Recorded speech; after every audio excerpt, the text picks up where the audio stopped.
Once your waxer has got you into whichever position they prefer to work in, you'll expect the wax to be applied from the outer edge, working their way in.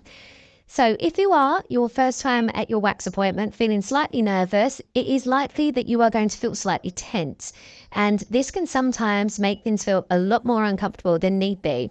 So here's some tips to help you get through your first ever Brazilian or Hollywood wax without making it any more painful than it needs to be.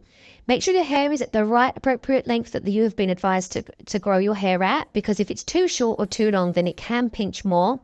You also want to make sure you don't squeeze your legs shut or kick out at your therapist when they are pulling at the wax.